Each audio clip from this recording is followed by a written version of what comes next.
Are those the only two that you watch? How many episodes are there? Are there lots of episodes? Hundreds, I think, because there are seasons and there've been, I think now 16 or 17 seasons of SVU. What? It's been around for over 15 years? It's actually been around since before 9/11. Oh my God. Yeah, it would be like 99 then. Yeah. And then I started watching it when I was newly sober. And that was the first time I'd ever seen it. And I was just so miserable that I wasn't hardly functioning. And so I would just go over to my sister's house under the hoping I would work on her computer because I had a terrible web copywriting job. Oh, okay. Oh, I remember that job. Like a search engine optimization writing. And then, but whenever I'd get there, we would just watch Law and Order marathons because they were always on, the SVU ones. They were always on. Janine Garofalo has a really funny bit about, I'm not going to do it, but the gist of it is that the reason there are so many Law and Order type shows is because America is trying to convince its citizens that we actually have a functioning justice system through having all these shows. Right, because there's at least 5. Aren't there 5 shows? There's regular Law and Order, which I don't think is made anymore. Okay, I think that ended. Law and Order Criminal Intent ended. Okay. And it went from Vincent D'Onofrio and Catherine Herbe to Mr. Big from Sex and the City. Okay. What's it? Chris Noth? Sure. And or Noth, I don't know how to pronounce. And then Jeff Goldblum was the Oh, he was in the TV show too? Yeah, for like the last at least 1 season, maybe 2. How many seasons of Criminal Intent are there? I think there's close to 10 probably. Wow, so that's 200 episodes. Yeah. And then 16 seasons of SVU. Yeah. And then aren't there Law and Order like New Orleans or there's CSI New Orleans. Okay. Oh right, and there's an NCIS Los Angeles.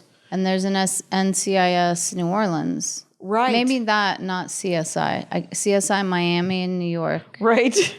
I don't watch CSI. I think Janine Garofalo is correct. Yeah. I think we're trying to imply that there is justice. God, I love her. I don't watch NCIS really or CSI. They're more superpower ones, the NCIS ones. So I watch those. My parents watched them, so I actually did see some of them. They're I like them, but the reason I like Criminal Intent and SVU is because there are only a few detectives and you get to know them really well, and the stories are about them as much as the crime. Right. Whereas the other shows, there are a lot of detectives, and it feels like more of an ensemble. And and it's more about the crime than the characters are developed, but it's not primary. You know, what in SVU? Who are our main characters again? Who are the detectives? Well, for a long time it was Benson and Stabler. Okay, and how did we learn about their lives? Are they married? Do they have children? Stabler is married. He's Catholic. He has a bunch of kids. Wow. He's dreamboat, and his wife is terrific. Okay. So they have a nice, happy, stable marriage? Yeah. Well, then they separate for one part of one season or maybe a whole season, and then they get back together and have another baby. And because that should fix it. Wait. Well, and because they're Catholic. Oh, right. And then... Martha Kelly, were you raised Catholic? No, my dad's Catholic, was raised Catholic. There you go. He wanted to be a priest at one point, so his family was super Catholic. Wow, that is super Catholic. But Stabler's kids some of them develop problems as teenagers, and there's more than one storyline about his trouble controlling his anger.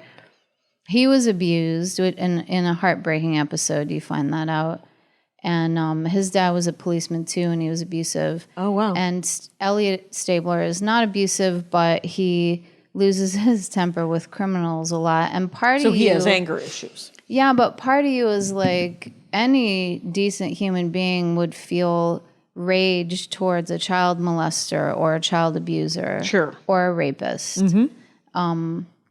But he doesn't always, he sometimes crosses the line, I guess is how they would describe it in TV terms. Right, in TV land. Sure. It's Yeah. he's a loose cannon. He is a loose cannon, and he has some unorthodox methods. They're gonna put him on the carpet. yeah.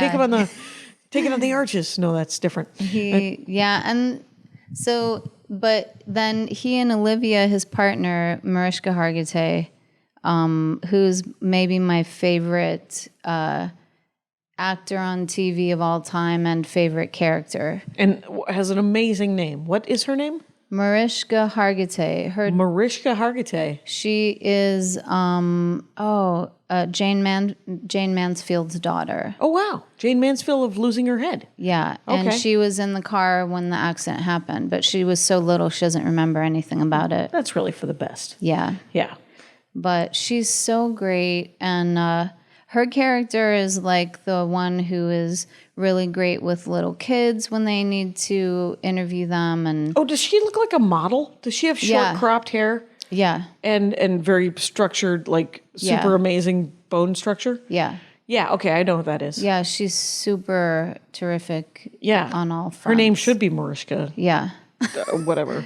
yeah, Yeah. She's great, and And so she can bond with the children that have been hurt. yeah, and the victims, the adult women victims. And why is she good at that? And what, does she have some sort of history? Well, as a matter of fact, her